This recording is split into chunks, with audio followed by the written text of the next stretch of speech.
What up, internet? It's Tega with the Tech, and I'm coming at you with the first official review for the channel. No, not a first impressions video, but the first official review. And today's game will be Marvel Ultimate Alliance 3. I did get my hands on a day one copy, and I've beaten the story over the weekend. So for those of you who don't know what Marvel Ultimate Alliance is, it's a hack and slash action RPG with 4-player co-op. And the first Marvel Ultimate Alliance came out in 06, followed by the sequel, which was in 09. So that makes 10 years since we had an Ultimate Alliance game. And this time around, it was developed by Team Ninja and published by Nintendo. So that makes this a Nintendo Switch exclusive. Yes, a Nintendo Switch exclusive. So with that being said, you can imagine the core fan base being upset about this decision. The game received mixed reviews overall, and the point of my review videos is to basically give you pros and cons about what I felt about the game and whether you should pick it up day one or not. Now, just a disclaimer, my word is not law. I cannot tell you what you can and can't do with your money. So if you want to pick it up, wait for the price to drop, or avoid it overall, do what you do. But since you're here, let's get on right into the story. To be honest with you, this game was an Avengers Infinity War knockoff. Like seriously, if you were wondering if you have to play the first two games in order to get the story, don't worry, you don't have to. This is more of a soft reboot, and it takes heavy inspiration from the MCU. So a lot of the character designs, personalities, things like that come straight from the cinematic universe. So you're going to be really familiar with the cast if you follow along with the Marvel movies that's been coming out lately. So basically, without spoiling too much of the story, Thanos and the Black Order are trying to collect the Infinity Stones in order to achieve galactic dominance. And you play as the Avengers, Guardians of the Galaxy, the X-Men, and the rest of the Marvel cast in a race to get the Infinity Stones before the Black Order. So if you've seen Infinity War, this is basically it, but with the rest of the cast. So think about Infinity War, but with the rights to all the characters. And that's pretty much it. I don't have to spoil the story, I don't have to go into detail. It's really, that's what it is. And I kind of don't like that about it. Like I kind of wanted an original story. They try to write it as an original story, but to be honest, they ripped it straight from Infinity War, so it's not that entertaining. It's a story we've already seen before, and I just kind of wish they went with a more original storyline to kind of keep us intrigued. And I just kind of feel like the story was just rushed. Like I get that you're chasing the Infinity Stones, but there's always a break in gameplay to where you can just take in the scenery, run around, find collectibles in hidden areas, talk to characters, and even during the gameplay, your character is not voiced. I get that you're playing as 30 plus people, but even in the older games, if you had a specific hero talking to another hero, they would exchange dialogue, really voiced dialogue. And that attention to detail is just kind of gone now. Doesn't matter what character you're playing with, if you're talking to an NPC, you will not be voiced. They'll talk to you, but you will just have to read it for yourself and just click next. And I didn't really like that. It just kind of like lost that little special touch. And every time you talk to a character, they're just kind of like, all right, make it quick. We don't have time to talk. What do you want? Like every character was just kind of like that. It wasn't a significant amount of dialogue. During the cinematic scenes, you had dialogue that was voiced, but I can't ignore the fact that you guys missed out on that element, and it just doesn't feel the same. It's just one of those things that takes it away from feeling like an Ultimate Alliance game. It does seem like I'm bashing the story mode, but there are a couple pros when it comes to it. Like I really enjoy those hero and villain intros. Like they come in, say their little one-liner, it shows their name and a brief description. I thought that was a nice little touch. I do look forward to that being in future games if we do get more Ultimate Alliance games. And as I said previously, you do play as 30 plus characters in this game, so you have all of your Marvel fan favorites. You got Black Panther, you have Captain America, you have the Guardians of the Galaxy, you have the Spider-Verse, so you got Spider-Man, Spider-Gwen, you got Miles Morales, you have Thor, Venom, Wolverine, everybody that you can possibly think of, you're probably going to play as them. Same thing as the bosses. Throughout the story, you encounter villains like Mysterio, you got Nebula, you got everyone from the Black Order, you have Ronan, you have Bullseye, you have Electro, Dormammu, just you name it. Everyone that you can think of that's very popular within the Marvel comics, most likely you're going to see in this game. And if you purchase the expansion pass, you're gonna have access to even more characters. So they already announced their Marvel Knights expansion pass is coming out September 30th, and those characters include Blade, Moon Knight, Morbius, and the Punisher. So I'd imagine they'll come out with a short story that introduces the character, or at least game modes that come along with that theme. And also they have free updates to add even more characters, like they're going to be adding Colossus and Cyclops to the roster in August.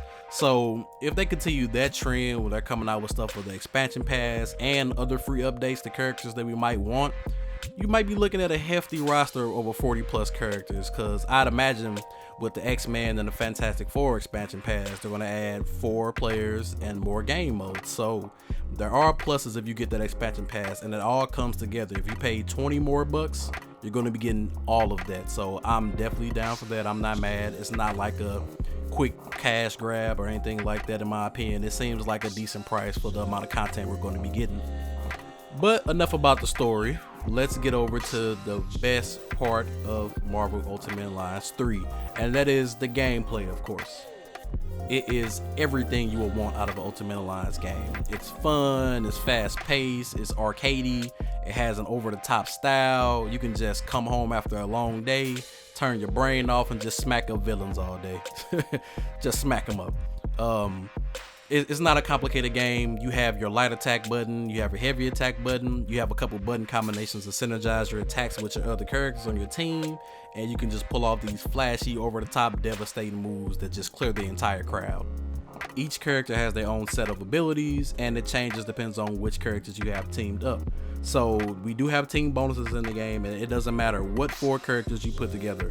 In some way, shape, or form, they may synergize. So if you want to put all the web heads together, that's a team. You want to put together the Defenders, the Anti-Heroes, Midnight Suns, the OG Avengers, you name it. You can put together a team of 4, and somehow you're going to get a nice bonus. You also have an alliance enhancement, which applies to every character overall, so it doesn't matter which characters you have at the time, these stats apply to everyone. So if you want bonus health, energy, strength, durability, stat boost, you name it, it applies to everyone. And then on the other hand, you have the ISO 8 enhancements, which you can apply to characters individually if you want to give them a stat buff. And other than the story mode, you have the Infinity Game mode, which is basically challenge towers. You can go in there with the characters of your choice unless it's character specific, and you can earn things like extra costumes, extra characters, and just XP boost overall. You can go in there and level up your character if need be. If you're in the story mode and you feel like the character you want to play as is kind of under level, this is your way to kind of go back, take your time, level them up, and just make sure everything's good to go. And you can't forget about the co-op mode. That's where it shines as well. You have couch co-op and you have online co-op, and I really praise them for putting in that couch co-op, because there's a lot of games that doesn't support local co-op anymore. Nowadays you just can't sit down and play the game on the same system as your friends anymore. Everything is just mostly online centered, because that's just the way the world works today. And it's just kind of fun, and it brings back those nostalgic memories of playing with Marvel Ultimate Alliance with your little brother, or a friend that loves the game just as much as you. It can create some really fun moments versus just being online. But if online is your choice, it runs pretty smooth. It's not too much more different from you playing a story by yourself, in my opinion. So yeah, it's a lot more fun playing with characters that actually know what they're doing versus you relying on your AI throughout the game. And the AI could be pretty unreliable at certain points throughout the game. It's sometimes kind of like, am I the only person doing damage here? Like, I feel like they only do massive damage when you guys do your synergized ultimate attacks. Other than that, they just pretty much do like the basic light attacks, heavy attacks, and sometimes the synergized attacks. But it's you controlling 4 different characters, so the AI isn't the best. Overall, the gameplay is still pretty satisfying whether you're playing by yourself or in co-op. But let's move over to the biggest downside of this game, and that's the technical aspect. This game's optimization needs a massive overhaul. You're going to be battling the camera just as much as the enemies in this game, and yeah, that's a huge negative on my part. If you get stuck in close quarters, you might as well say goodbye to any type of visual. It's going to be so much things going on, and you're just going to be bashing buttons until you find your way out of a situation. So it doesn't matter which camera you're using, because there's 2 different ones, like a classic and the more heroic one that kind of puts you closer to the action. But that camera makes it even worse when it comes to battling huge waves of enemies. So I would definitely say stick to the classic, but it still has its issues. This is another one that I've been seeing online a lot. I haven't been dealing with too many frame rate drops because I was playing docked, which means I was on the TV.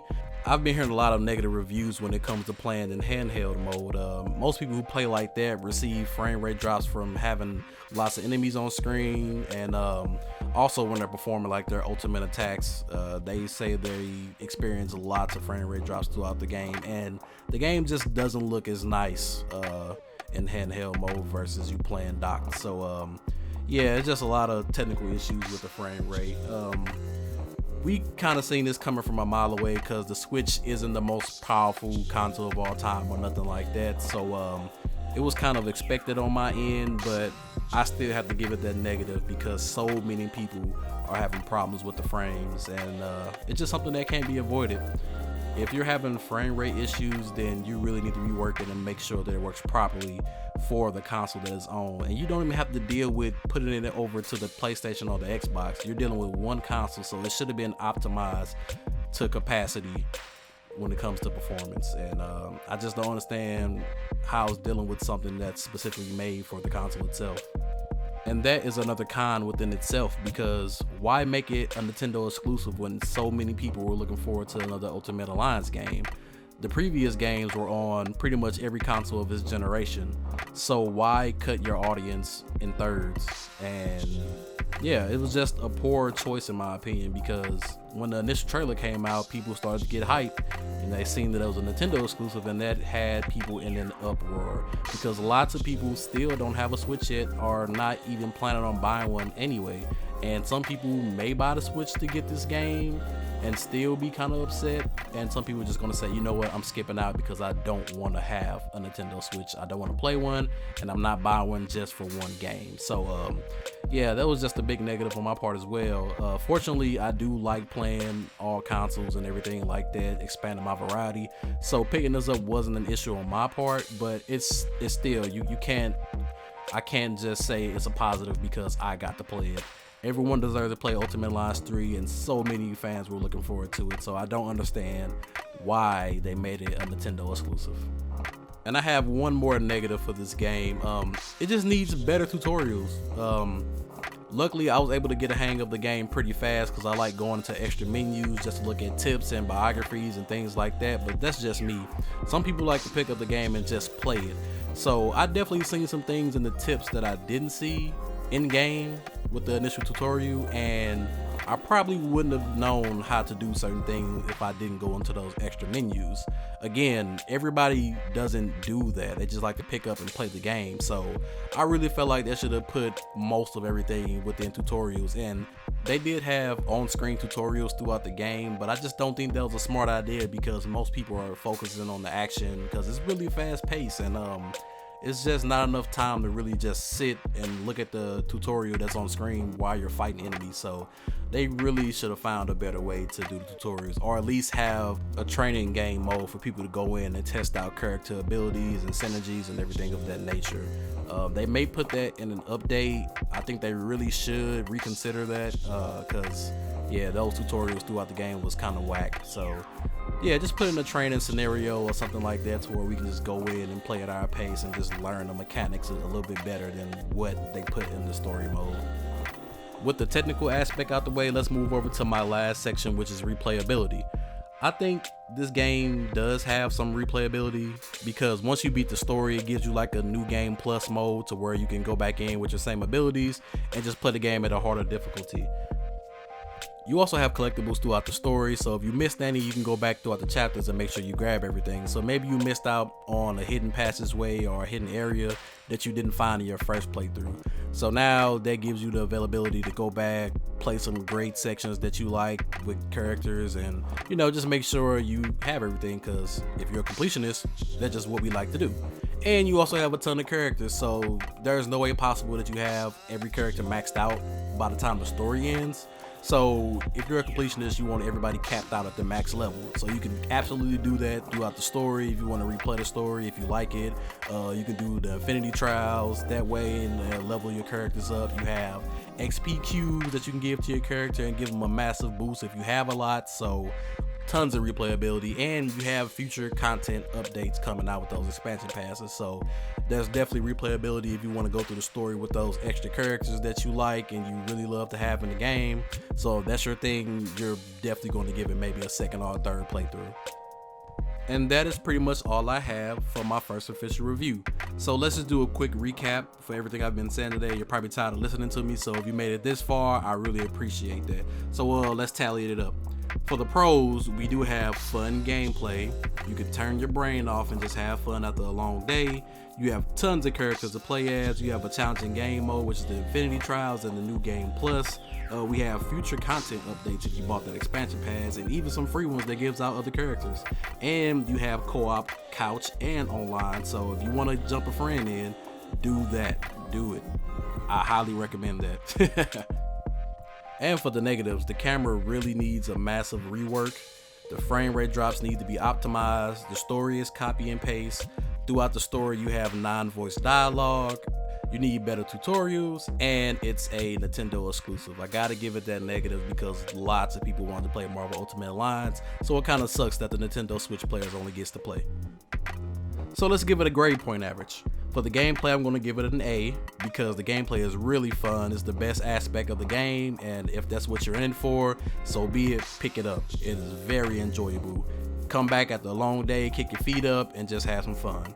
For the story, I'm going to give it a C because it's a copy and paste story. If you've seen Infinity War, you've seen this story mode. So it does have a little twist towards the end, but it's still kind of, it's just a nice touch that you have all the Marvel characters here.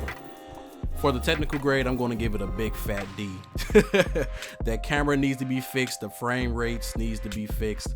It just needs a whole bunch of quality of life upgrades, like a new tutorial system, probably a separate practice game mode, just a lot of things that need to be taken care of for that technical grade to get a boost. And for the replayability grade, I'm going to give it a B. If you're a true Ultimate Alliance fan, I have no doubt that you're going to play through this multiple times. The story is about 10 to 12 hours depending on how you play, so it's not that long. So if you like playing with your favorite character, you're going to play through this just so you can level them up and get those extra abilities. Plus you have the Infinity Trials and you have those future update packs coming, so if you did buy that expansion pass, you're definitely going to play through it multiple times to play with your favorite characters.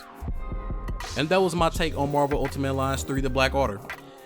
And here comes the moment of truth. If you've been waiting for an Ultimate Alliance game for 10 years, I say definitely pick this up, even with the story and technical grade that I gave it. If you just want to pick it up, hack and slash, and have fun with your favorite characters that you've been missing for a long time, definitely pick this game up. It is more than worth your money. If you're more of a casual fan, maybe wait till the price drops, maybe catch it on sale, maybe catch it in a bundle deal. Whatever you guys look forward to, the game is not for you if you're looking for something other than what I've mentioned before. So make sure y'all like, comment, subscribe, man. Sure, y'all know how the internet works. I ain't got to tell y'all. And yeah, I'll see y'all in the next video. We out.